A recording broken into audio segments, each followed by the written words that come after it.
In the world of online education, there's this constant tug of war happening. How do we keep exams secure, but also make them fair and accessible for every single student? So today, we're going to break down this really critical challenge. And this, right here, is the million-dollar question that institutions everywhere are trying to answer. How do you protect academic integrity without, putting up roadblocks for students who might have different needs, maybe a disability, or heck, even just a slow internet connection?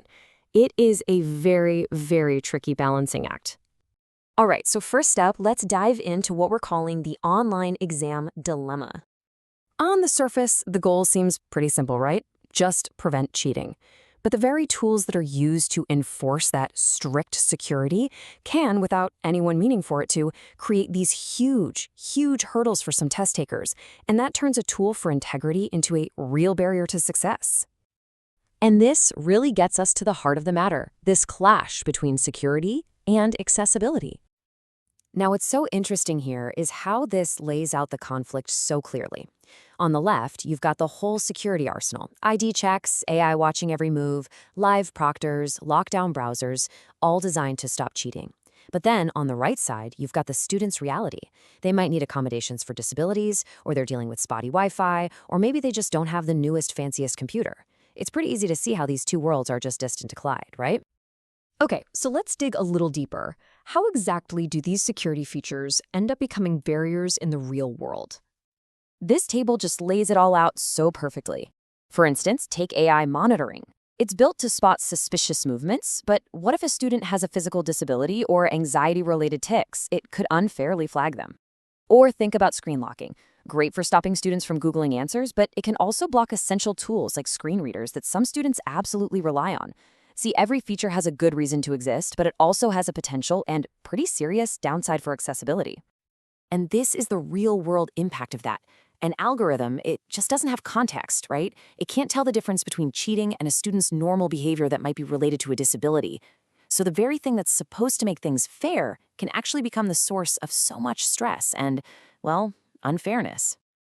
So what gives? Are we stuck with an impossible choice here? Security or accessibility? Well, the good news is no, not at all. It's not about choosing one or the other. It's all about finding that sweet spot, that right balance.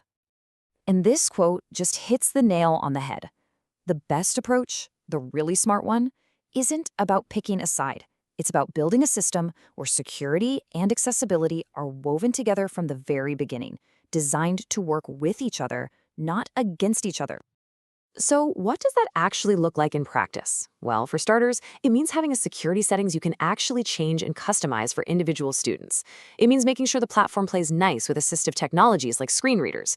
It means having options that still work even if your internet is slow. And maybe the most important thing of all, it means keeping a human in the loop.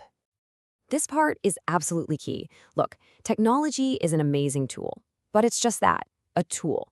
It doesn't have common sense or empathy.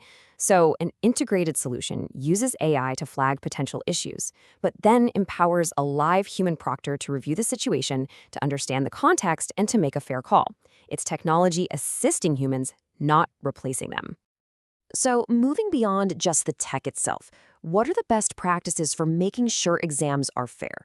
This really requires institutions to commit to creating a genuinely supportive environment for their students. And the process is actually pretty straightforward, and it's all about being proactive. It starts with step one: assess student needs before the exam ever happens so you can get accommodations in place. Next up, step two: communicate everything clearly. No surprises for the test takers.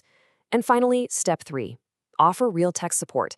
Because let's be honest, nothing adds more stress than a technical glitch in the middle of a big test. So here's the bottom line, the big takeaway from all of this. The solution isn't just a piece of software. It's a combination of flexible, smart technology and thoughtful, humane policies. And when you bring those two things together, you absolutely can protect academic integrity and give every single student a fair chance to succeed. And that really leaves us with this one big question to think about. As this educational tech just keeps evolving at a crazy pace, the challenge is always going to be keeping human needs right at the center of all that innovation. How can we make sure we're building tools that don't just test students, but truly empower them?